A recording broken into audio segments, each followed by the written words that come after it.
Um, let's go ahead and start our conversation. I have some questions, but we can also be kind of freewheeling here. Oh, great. Michael has made his way back. But I am going to let Tom and Lucy, they have bios, but I'm just going to let you go ahead and introduce yourself, just where you are, what your ministry context is, and maybe a little bit of background of why I might have thought of you about for this conversation. So, Lucy, you Lucy, can go Tom? first. I was gonna say, Yeah. Tom, you can go first. No, no. Hi everyone. My name's Lucy Engie. I use she, her pronouns. I am currently joining this space as one of the people zooming from Richmond, Indiana. Um, and I will live in Richmond for exactly like 24 more hours. I've spent the last 2.5 years in Richmond attending Earlham School of Religion. I was a December graduate with my master's in peace and social transformation and running the Earlham College Farm, small organic farm. Additionally, in 2024, became a recorded minister with Wilmington Yearly Meeting. I've been attending Quaker Meeting since I was 5 and have spent most of my time in Wilmington, monthly meeting in Wilmington, Ohio, as a member since I was 18 officially.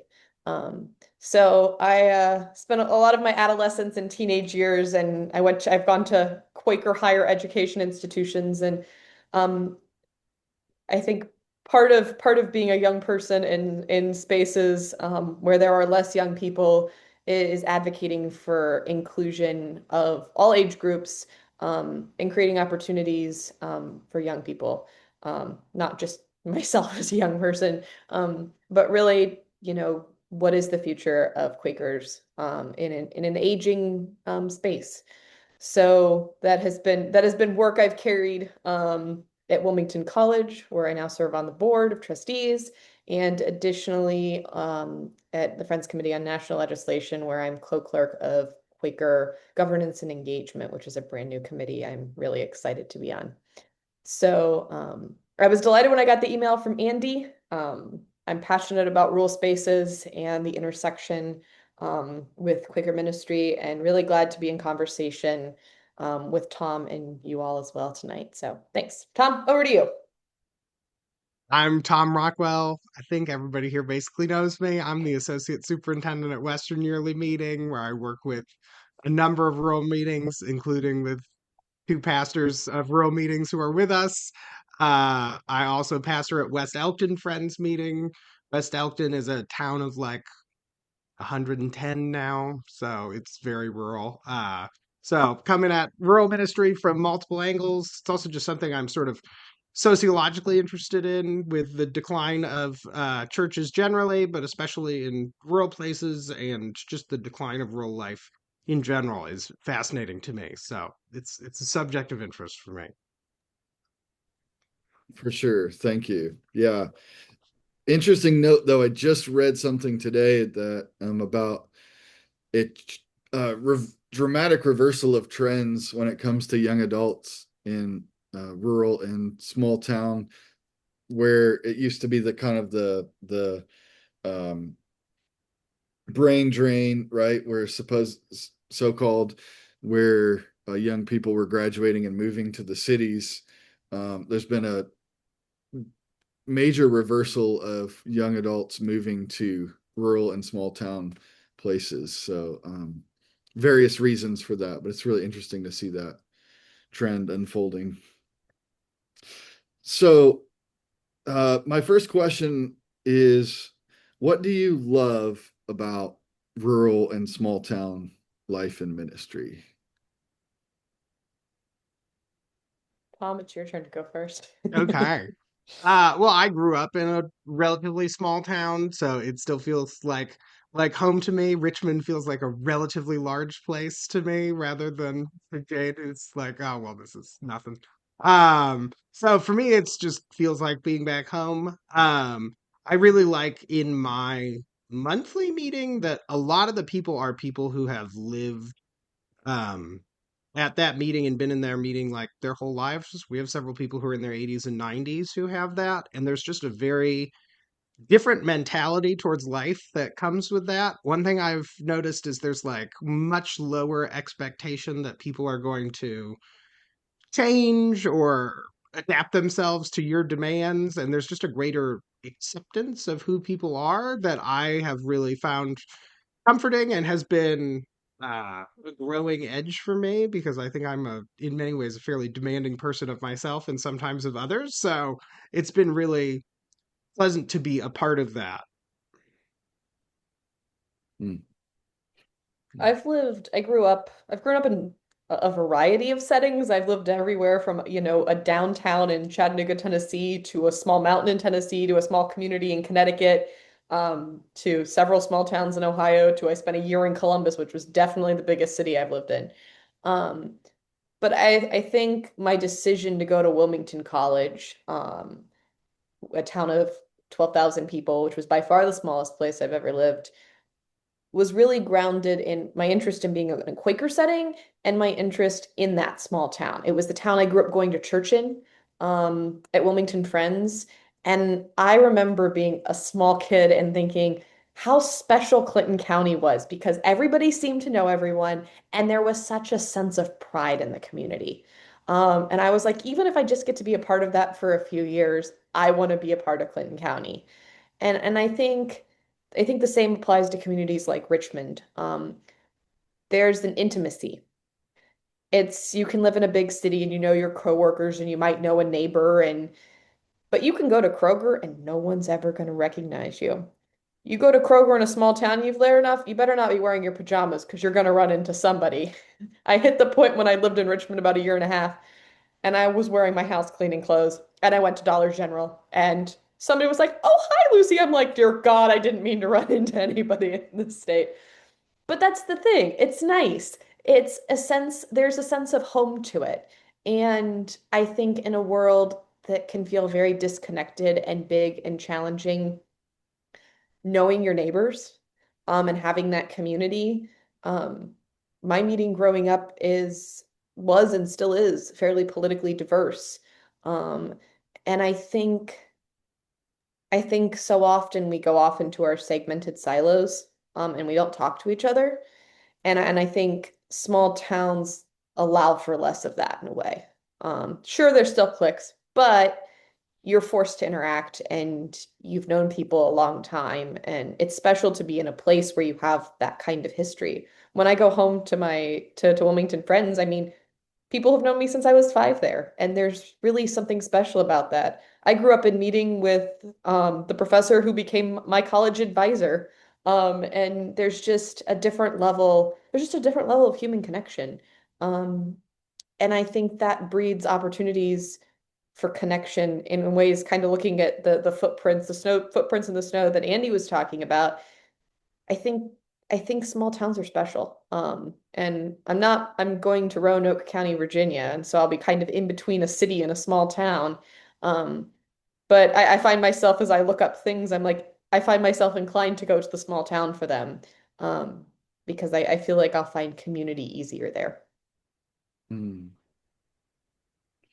Yeah, that resonates with me. It seems like it never fails. Go, it's like, "Oh, I'm kind of grungy today.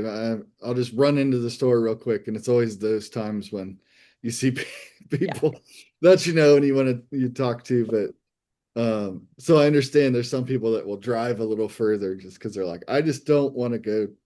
I just don't want to have those grocery store conversations. But it's it can be annoying, but it's also a gift to have that intimacy, like you said. And yeah, and the people don't often associate rural with diversity, but there is like even the ideological diversity that you're talking about. Like when you're in a small town or a small meeting, like it's harder to cluster just with people that you agree with on everything, right? Because so you have to sit beside those folks, whether it's in the school board meeting or church or whatever. You have to learn to work together, even if you don't agree on everything. So Well, so okay, so the flip side of that is what's hard or frustrating about rural or small town life and ministry.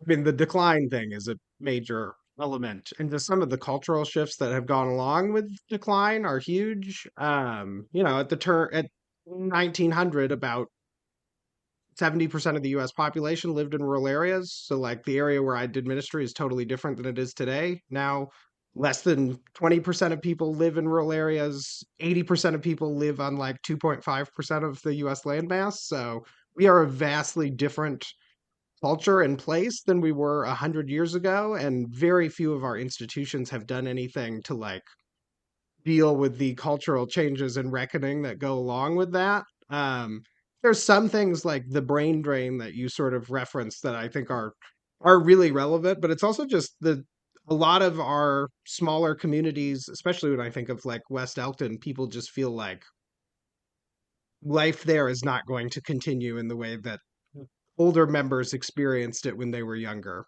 That is pretty much gone. This town that's like 100 people used to have a wagon factory in it. There were many, many highly profitable farmers in the areas. With farming concentration, that's down to a very small number of people who are living well on that, and many of the people who are around are struggling. So there's just all of these signs of decline and not a great sense of health. I won't pick on Olivia too much here, but I often think of her situation at Bloomingdale Friends, where there are several other Friends churches in the area that are all trying to kind of keep it all going, and like the difficulties of navigating all the cultural changes that have happened stop people from thinking about coming together. How might we have more life, and just all the difficulties that go into those kinds of conversations. The other one is just the wider division. I know there are different Friends meetings on this, but for West Elkton, everybody is kind of on the blue side of things, and they're in a sea of red, and most of them have sort of a siege mentality, like they can't be themselves around anyone outside of their meeting. Um, that's probably not true, and they probably have like way too much of a siege mentality, and it can be difficult to get people to move beyond that, no matter how much we try to talk about it. So I think that is a huge issue. I think it's also really relevant to talk about that division is relatively new. And there's I won't call it a great book, but there's a pretty good book called, oh, my blur doesn't do it. That's disappointing. Rural versus Urban. Um, and it's by Suzanne Mettler and Trevor Brown. And it talks about the creation of sort of the political divide that we experience between rural and urban communities, which really starts about in 1990. Which there's another really interesting book that I recommend to everybody, called Why Religion Went Obsolete by Christian Smith, that everybody should read. And it also has the thesis that sort of the religious decline really ignites and starts to go majorly downhill in 1990.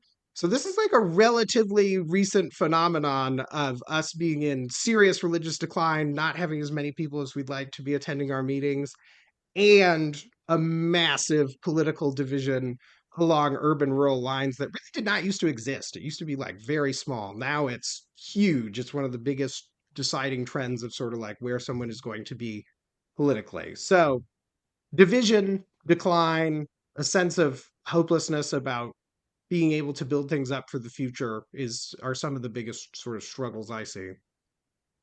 Mm, thank you. I think when you said this question, Andy, my mind went specifically to how young adults are impacted in small rural meetings. And of course I can only speak to my experience in my meeting, but in having fellow friends my age in small Quaker meetings, I think it's an experience I probably haven't had alone. Um, and I think the challenge is when people have known you since you were little, is that it's hard for people to take a new snapshot of you. And so as people are growing up and getting older and becoming young adults, in their meetings, the opportunities, it's one thing to be like, sure, you can be on this committee. But I think there's a lack of giving independent leadership. Um, I think that's a big problem. I think that you can have young people who, have served on committees, have learned the ropes, and then when that next step comes, I think there's such a kind of to your point about like adaptation, Tom, these like the meeting I grew up in was set up, as somebody once said, it was set up to succeed in the 1950s when women didn't work and they could volunteer for committees and plan children's activities and everybody showed up to church on Sunday and men were on trustees and you had a healthy balance of age groups. That's not the world it is anymore. And when I'm seeing young people come into our meeting, they're excited by the talk of change, and then they eventually fade away because there isn't actually any change, and it's still that meeting that would have existed well in the 1950s. There's, what times are your committees meeting? Has your nominating committee thought about new voices? And I think I really dislike the term weighty friend. I think it's dangerous to Quakerism. And I think there shouldn't be, one person is more important than other people. We all have gifts and there are different gifts to be celebrated in meetings. Um, and I think there's a sense of control that often stems from weighty friends that can become dangerous to a meeting succeeding. Um, and when you invite more people in to participate in the process, and I think young people who, if they really care about their meeting and they're excited and they've gone to Sunday school, they've done the retreats, they've gone to camp, they've shown up and done the things. And now, they're 18, they're 20, they're 25, they're 30, and they're still just being asked to, serve, be on fellowship committee or greet someone or, bake a dish for a potluck without being really invited in. Um, I think I think there's a democratization amongst ages and friends that needs to occur. Um, and a welcoming of that I think there's a hesitancy with the tradition of eldering, that eldering has to happen and with years of life. And I think we all can bring, I'm not by any means old. I'm quite young. I don't feel young, but I'm only 25. And I think I don't have years of wisdom to bring to people, but I do have a listening ear. I've been through training and recording, and what I can't offer in years, I can offer in time and concern and care and training. And knowing also when people have gifts, there are people who are very, very wise at a very young age and really have that gift to be able to listen and know where something should go. And so I think the downside to small rural congregations is there is that hesitancy and that kind of lagging in what has been because a lot of folks can remember how great it was. Um, but it's daring to step into like the brave space of, okay, this sort of works, but what do we have to lose if we try something new? And really inviting young people in because if young people aren't invited in and also not like tokenized as the one young person or given all the tech work, but brought in a balanced way, it's going to invite an air of prosperity in meetings and and real growth and interest. Young people want to be a part of the conversation. Anytime I have a conversation with another young friend who's involved, it's like, oh, there's another one of you. And that's what I don't want. I don't want it to be that I'm at annual meeting for FCNL and I can spot like two young people there who aren't, involved with a program with FCNL, but they're there on annual meeting. They're on general committee business, and that's the kind of thing that needs to change. Because that'll fundamentally shift things for Quakerism. Yes, I love that. A lot of stuff about what you just said. And I saw some, heads nodding and stuff. Um, so a few things. Well, and Tom also, I like that siege mentality. I feel that um, is often the case in the political divides. I mean, that's very true here in Tennessee. I mean, it was a democratic state for a long time, really, really more into the 90s where it switched and now it's very, very red. Of course, some of those labels, have changed over the years. But I definitely see that. And the adapting, I mean, that's so central, that's so huge for so many meetings, not just rural, but definitely rural, because there's a lot of that kind of heritage and appreciation of the folks who have the family name is what came to mind is kind of along with that weighty friend thing, and that's something I've come up against, and won't dive into that, but just that there can be a major barrier when a prominent family feels like they own the meeting or the church. Um, that can be an asset if they have a healthy sense of this is our tradition, but we're also open to spirit moving in new ways. But it can be a major barrier. But it's cultural too. I remember when I moved back to Ohio, to my hometown, um, that sense of that family name. Um, you were kind of getting at this, Lucy, about it made me think of people saying about Jesus, like, isn't this Joseph's son? It's like, we know who he is and what he's supposed to be like because we know his family, but he's breaking that pattern. And I felt that often moving back. It's like they've got me in this box of who I'm supposed to be because of my family. And I worked at a public library for a while, and I worked with this woman. She was a great woman, but it just always cracked me up because she was always asking people their last names because she had this irrepressible urge to put them in the right box. It's like, oh, you're a Simpson.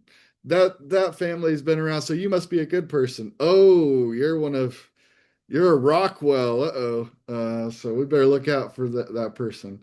So yeah, there can be difficulty breaking out of those patterns, but setting up to succeed in different times. I mean, that's very, very real. I think a lot of people are struggling with that. And Tom, you also had mentioned having a lot of meetings in one region, one small geographical area made a lot of sense when you were walking or riding a horse, um, but not as much now. And so how do we navigate through that? which applies to yearly meetings as well. Yes. Yeah. Yeah. Okay. So the next question is, what do you see as being different about rural ministry compared to ministry in an urban or suburban context? I think there's a lot of variety there based on different rural ministries I sort of see. A lot of it, I think, has to do with like proximity to urban areas and how many options you have based on that.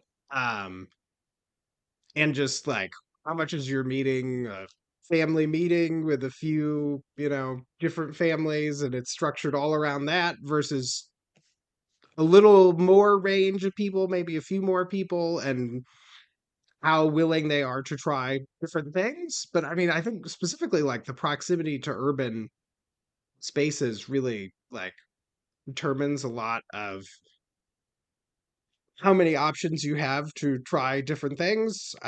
Thinking at West Elkton, it's kind of like we are relatively near Cincinnati and Dayton, and we get some people who kind of visit from those places. And we try to do some marketing kind of along those lines to those folks.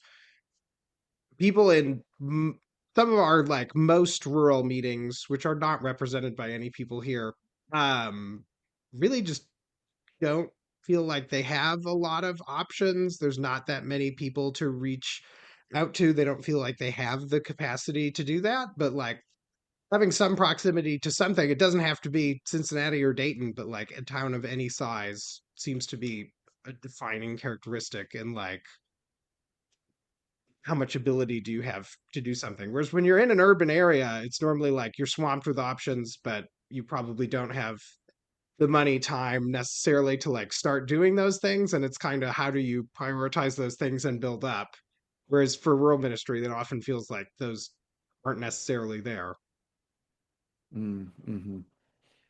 Yeah, rural means a lot of things. Like I remember I grew up in a small town, Ohio, and then when I moved to Kansas, I was like, I felt like a city person because even in a small town, I was still within an hour of Columbus, and that's a whole different thing from you've got to drive an hour and a half to the nearest major city, so or longer. So No, that makes me think of an article I once read, and it was an experiment that was done in a grocery store. And they were sampling jams. And the one table they did some days had 6 jams, and then the other table had 24 jams.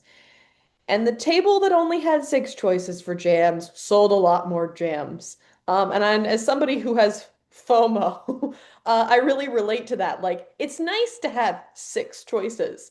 Um, I think specifically in thinking about, urban versus rural, I haven't spent really any time in what one would think of as a urban, suburban is the closest I've gotten, as a really urban ministry.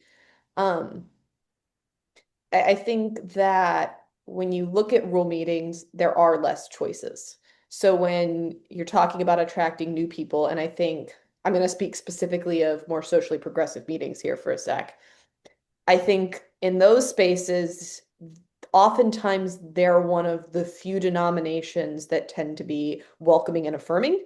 And not even denominations, they're one of the few churches in town that are welcoming and affirming. And it's interesting because I think that automatically attracts people. Some people, if they know.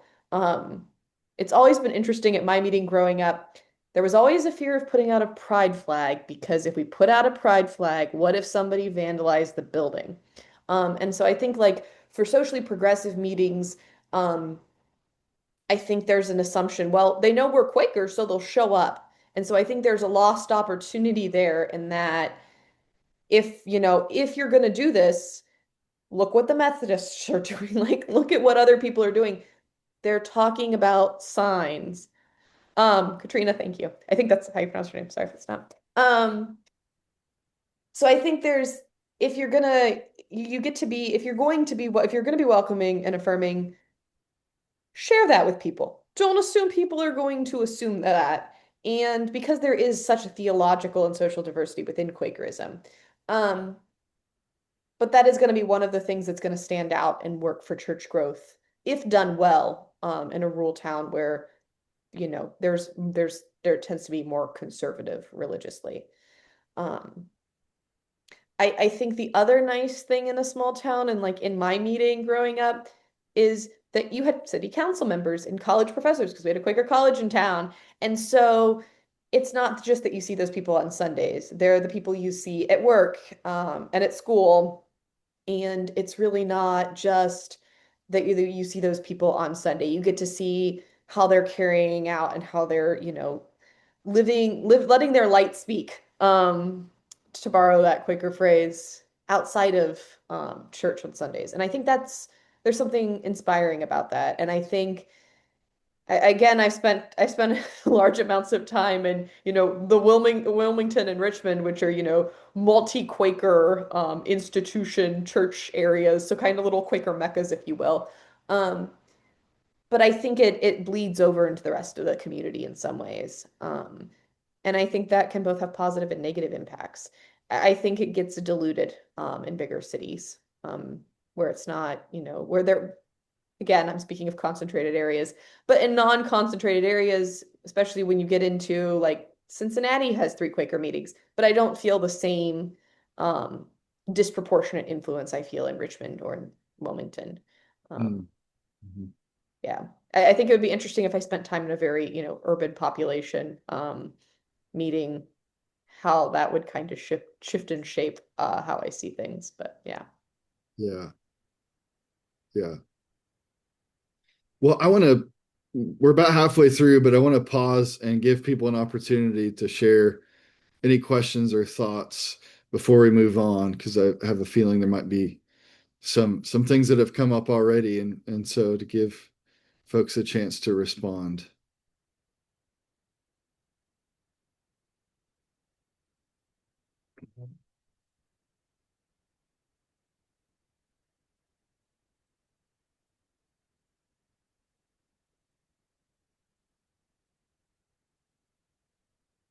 Has there been anything that was, I just saw some heads nod and that kind of stuff.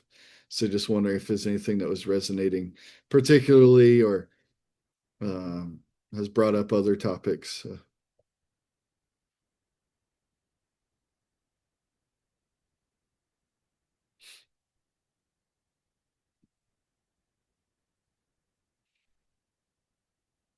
Well, that's okay. We can. Oh, Katrina, go ahead. Just I think that, it was spoken to about kind of having some of the old ways of doing things and how those don't necessarily work with the way that it is. I think that there was a time where we lived in small enough communities and in such a way that people could recognize just, oh, that's your walk, that's your faith. And they could see that. And I just don't think that we have almost the cultural bandwidth, the time and attention to attend to that directly. And I think that it's not something that we naturally think of as very Quakerly, to put it out there. I came from Southern Baptist, so I'm like, evangelism is in my soul. Like a lot of other stuff left, but I still feel that sort of um be the light on a hilltop and those things. So I think that that's something that a lot of people would draw a lot of comfort from if they knew that we were here, and not just giving lip service to loving our neighbor, but trying our best to actively do that. And I think that would help a lot with reaching people who feel kind of left behind by the more of like the wider politics and news and the reporting. It's normally not really about us. Mm. Hmm. Yeah, I think that's, one of the things I appreciate about small town and rural is sometimes feels like more of a human scale, um, in terms of those social relationships and connections that, what's the Dunbar's number that's like, humans can really only maintain like 120 people in their tribe, in their circle of like authentic relationships, and um, maybe it feels a little bit more manageable to keep up, to stay connected all to just those few jams in the store.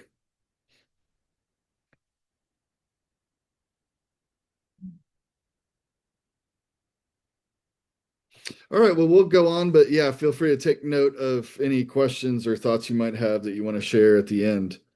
So, the next question is, what misunderstandings do you hear about rural life and ministry? One is just about like I'm thinking of the meetings that are present here and that there is just like a rural life or ministry, and like ours are very diverse settings. West Elkton is like small, progressive, mostly older folks. If Jackson was here, fairly large rural meeting, very progressive. Think Wilmington Friends is, it's in town. There's a lot of people. It's very progressive, but Chris's meeting, Olivia's meetings, more divided politically.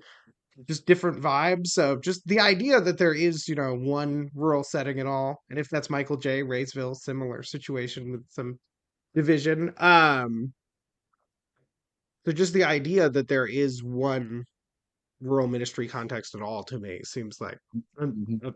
a major misunderstanding. Definitely. I will say to Tom, friend speaks my mind.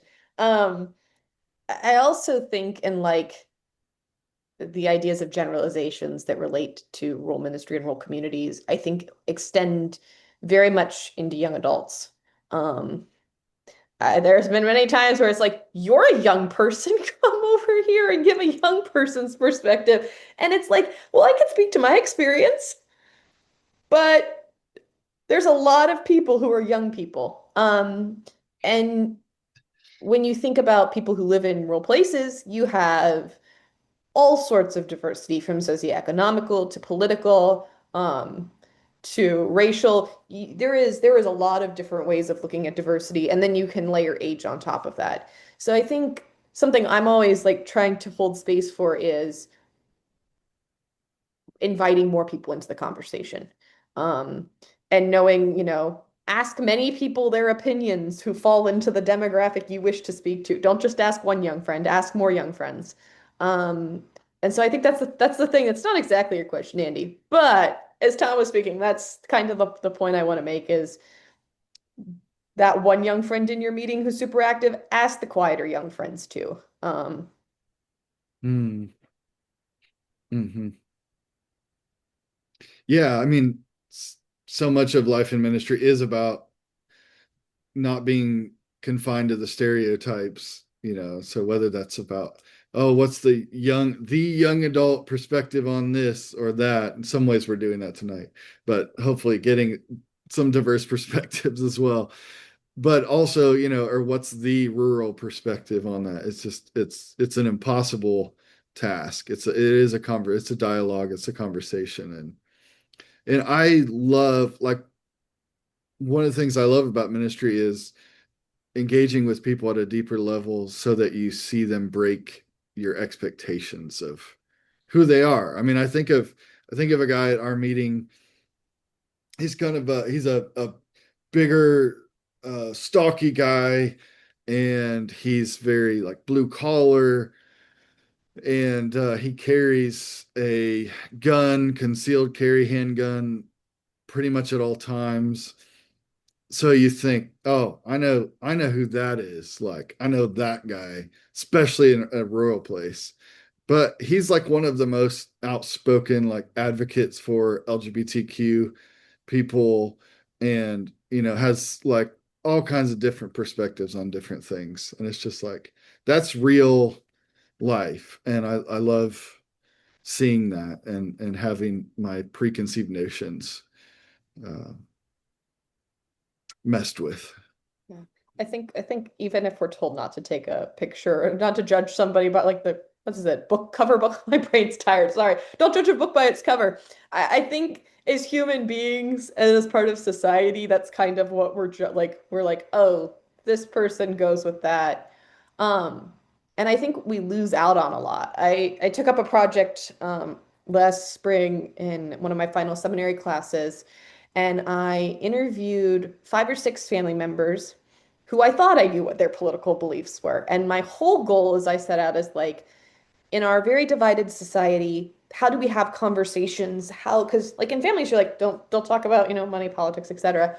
But what if we did talk about politics as a family? And so kind of as my baseline I started with is I just want to listen, and I'm going to ask you questions about like, what are your hopes and what are your fears related to the world?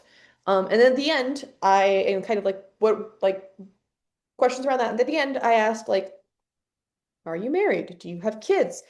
How do you identify politically? How do you identify religiously? And how often have you voted? Do you only vote in presidential? Have you never voted in an election? It was fascinating. Um, of course, the stipulation is they didn't, lie to protect my feelings. I can never do that. But I think I ended up engaging in some genuine conversations with each of the relatives I did. And I was particularly surprised to by some answers. They weren't what I thought they were.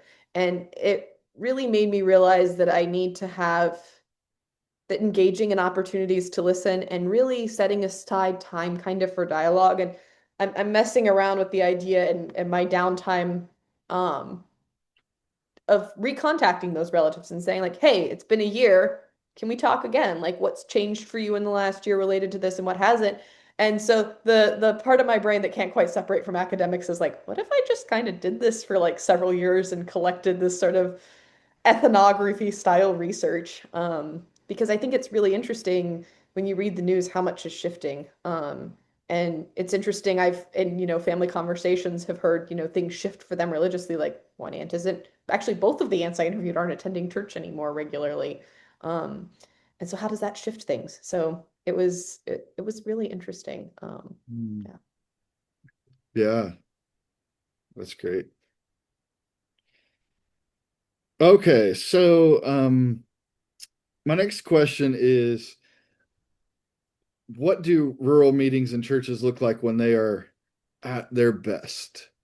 Like when you think about the gifts that can come with a small meeting or a rural meeting, like if those were all being fleshed out, what would that look like?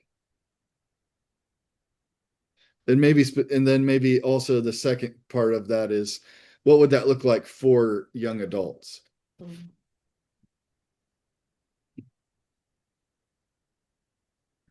Oh, I mean, I think about West Elkton when it was clearly functioning very well, and it was like an anchor of its community. Members were very connected to the wider community. They were hosting, they hosted the Strawberry Festival every year. The kind of things we hear people talk about when they say, "Oh, it was so much better then." And people are just much more outward facing is the vibe that you get. I think there's the general decline stuff, but also some other elements that were involved in that. But it was definitely just being more outward facing, being places that people in their communities could turn to and come to for things that they needed. There's some element of that left for us. We do some good things in our community, but I don't think we're like a place people would come to in an emergency outside of the folks who are in the meeting. And it used to be something that was like that. For young adults, I think it's like having a place they can go to when they do have a personal emergency, a spiritual emergency, or just being able to play a positive part in their community, which like currently if you came to our meeting, you wouldn't necessarily have like a lot of opportunities to do outreach. There would be opportunities to be in community with other friends, but we kind of like give stuff away and do that kind of thing, but we're not directly involved with people in their lives, which I think has a lot to do with fear and division in the country. And if we were going to be healthy, we would be more directly involved with the lives of others than we are. Mm. Is everyone familiar by chance with the term third spaces? Spaces that, aren't work, aren't home. They're places you go in your community and they're a third place. I think churches historically have acted as a third place. And I think when they play less of a role and you have less of the population attending church, there's not a lot of other third places out there. So I think churches have a unique opportunity in, if I picture, the dreams I have for, my childhood meeting, it's that it feels alive and engaged. And I really have always been heavily impacted the last few years by the Howard Thurman quote that the world needs you to do the thing that makes you come alive. And I find that really grounding in my life. Because it's like, oh, yes, I could say yes to this and yes to that, but does that make me come alive? Because that's what the world needs. So I think if we brought that in to meetings and people didn't just do the thing they felt begrudging like they had to do, but actually did the thing they were called to do and really shared their gifts, I think that would change the tone of so many meetings. And I also think it would clarify mission and focus for meetings because they wouldn't just they would get to edit what they actually were called to do, not we've always had this, So we got to keep doing it. So somebody's got to sign up and do their time on it. Um, I wish I could travel back to like 1950 something and go to Wilmington Friends meeting on a Sunday. I think it would be so cool to see that. And just what it did look like, what people remember it being is, when they were really little kids and, they're now more elderly. But I don't think that's obviously not coming back. And so when I think of like what is a meeting that is alive, I think of a meeting that, is more of a religious community center. I saw an amazing video. I think it was in Philadelphia, and it was a mosque, and they had started doing, I think it was like floor Pilates for men in the community, and it was just super cool because they were discussing how maybe it was Pittsburgh. I think it was in Pennsylvania. They were discussing how it was a group of older men, how it had improved their health, how it had built male friendship, which, statistically we've seen in studies is much harder. And as somebody who's now out of school, I speak with other friends who are out of college and we're like, how do you make friends now? Like, it's just not very easy. But there was another article I was reading earlier this week, and I think it was about Duke. And it was talking about how there's all these, you'll see like start of the semester, all these progressive churches around campus will put out their, we're welcoming flags, et cetera, et cetera, et cetera, like signaling their progressive spaces. And I think it was kind of more of an op-ed piece, but the person was like, and students aren't coming. Students are instead getting on buses to travel further out to mega churches. And this person's theory was that what they could get from the progressive churches was what they could get from a social justice club. I thought this was interesting. But what they were getting at mega churches was something spiritual. And what related, I don't entirely agree with that statement, but what I realized in coming to ESR, and I took FC 101, which is like personal practice and spiritual formation, is not once in my life, aside from like prayer and, trying to meditate in high school, but that wasn't really religiously tied, spirituality was never really a part of my Christian formation or education at any point. And I even attended a UU church for a while. Not that you'd find that there in particular, but that never really occurred. And I thought, what would it look like? And I was kind of thinking about this and reading this article. What if, the churches that were socially more progressive, or really just what if there was a greater push in how we teach spirituality and that we teach spirituality? And I think so much of like the hectic, panicked world, and I'm sure I'm not the only one who just, feels the sense of doom in reading the news. What if we were all more grounded and we were giving young people the skills and we were giving our youth and meeting the skills of a spiritual grounding and helping them find tools that helped them feel more connected to their religion, and gave them, it's not just you're going to hear a sermon and read your Bible and, read some theology and, go volunteer at the soup kitchen. What if you're developing a personal practice, a personal life that's grounded in something that centers you? Um, I think we're missing that. And I think it's the same way of like we don't teach people to read the Bible. We're just like, here's the Bible. And I think so many people and some friends do read the Bible purposefully, literally. And so there is space for that. But I've seen a lot in more FGC circles. I've had friends be like, oh my God, I can't stand the Pauline letters because those are horrible things that are said, et cetera, et cetera, et cetera. And I'm like, I had the kind of realization one time, I'm like, oh my goodness, you're reading the Bible literally and you don't know how to read the Bible another way. And so I think we're missing pieces of connection where we could be inviting more people in and attracting more people, but we're not. We're missing the spirituality and we're missing taking the education many of us have had in seminary of really reading a living Bible, that's grounded in historical and contextual reading. We're missing that and taking that to congregants, and folks who aren't signing up for 2 to 4 years of seminary. Um, so I think those are two things I'd really love to see, both for young people and for churches in general. Hmm. Yeah, I hear in that an ideal meeting has, people that have come alive are doing what makes them come alive, and also a spirituality that's alive, and a engagement with scripture that's alive, um, while also being socially engaged and connected to the community. Um, yeah, I had some thoughts on that, but they've escaped me.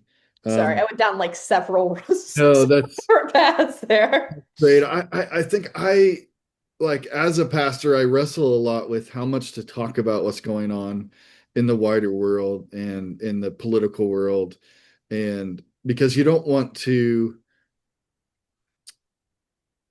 pretend like that's not real, pretend like people aren't wrestling with that or being impacted by that, and that that's not part of our faith is engaging with those things. But also, I don't want a church to become just another political commentary, another like version of NPR or CNN that people just get that on Sunday mornings too. Like, we have to present as an actual alternative, grounding, centering space.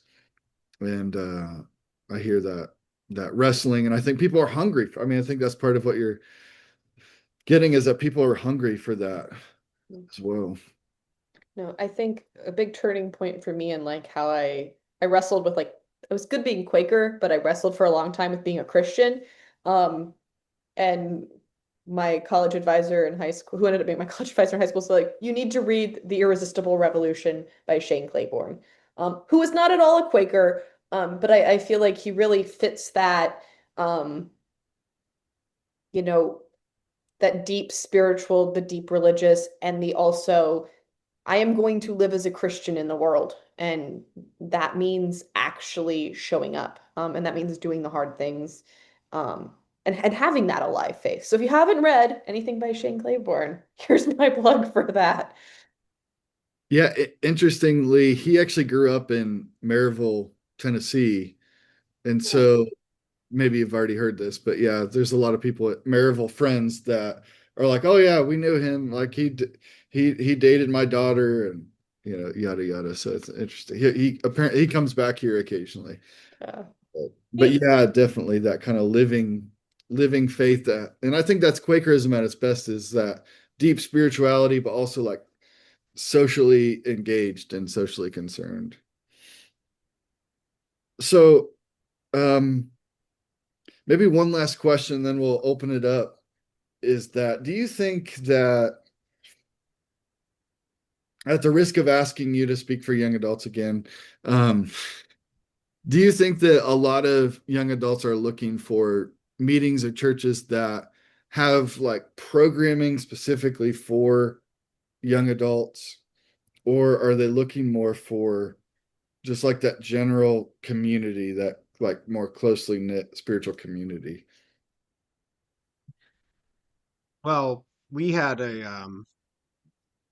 some research commissioned from within the yearly meeting where one of our pastors, Rachel Dahl O'Mahony, interviewed like 50 young adults, and the results were very clear that they are not looking exclusively for young adults activities, but want some intergenerational things, but also want some exclusive young adult activities. And I've seen that amplified and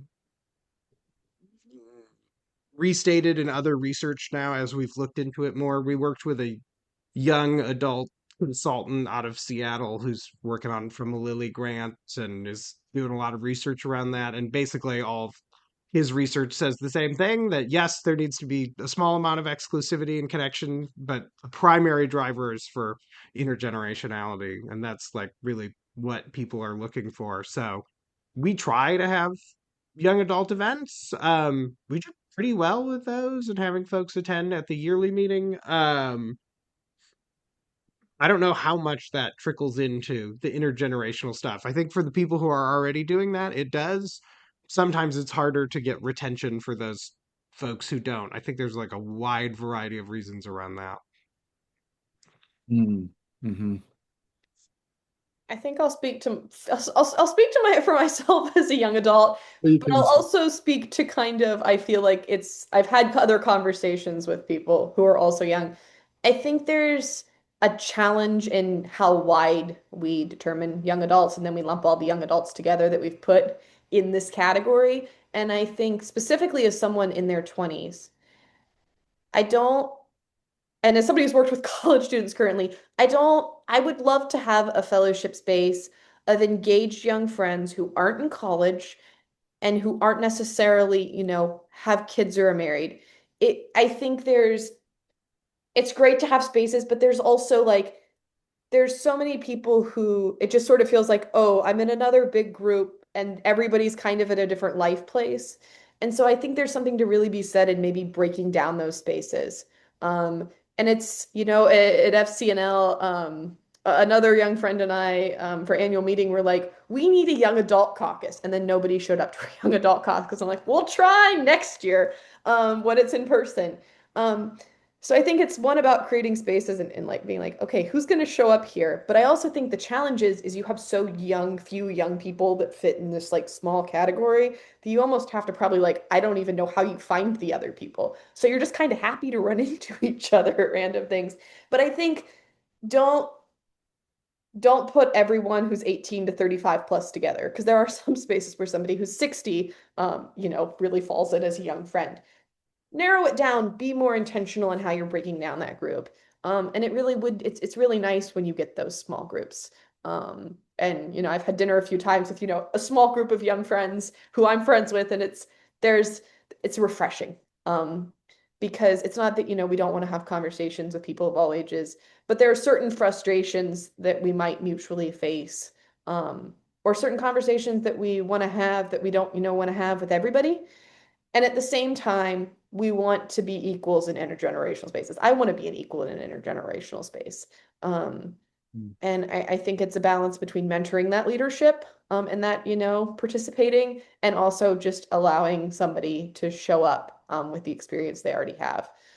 So I think it's interesting, and I'm glad to hear about this research, Tom. But I think it's finding a mixture. Yeah, you don't want to be barricaded off by yourselves all the time.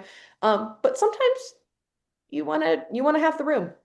And you don't want to have it at the room with everybody. And I'm sure if you spoke to, the 18-year-olds, they're probably not really keen on, talking to people who are older than them. I think I officially hit my I'm uncool factor with particularly my younger college students. Um, so yeah. Yes, that's particularly true of Quakers. It's often, and we do this with QLC, is young adult friend means, up to 40 and younger. So that's, Yep. I'm at the tail end of that. And so, but I have, very different experience than a college student right now, or, as an elder millennial, if you will. So, um, so what I hear is that it's not so much that many young adults are looking for, like, I think a lot of us have moved past the era of um the program focused church, where it's like you've got to have the best children's ministry and the best youth group and the best, like, and they've got to have the fog machine and they've got to have that. I think there's some more focus on community, and intergenerational uh, intermingling, and but that doesn't mean there's no desire to have people in the same life stage as you, or, general age group, to be able to commiserate or share hopes and dreams and what spiritual formation is happening in your kind of phase of life. So, all right, well, let's go ahead and open it up to the rest of the group. If you have any thoughts about what was said, something that resonated with you, or maybe you want a little more unpacking of that, or even challenge something that was said. or any questions, feel free to unmute and go ahead and just speak up.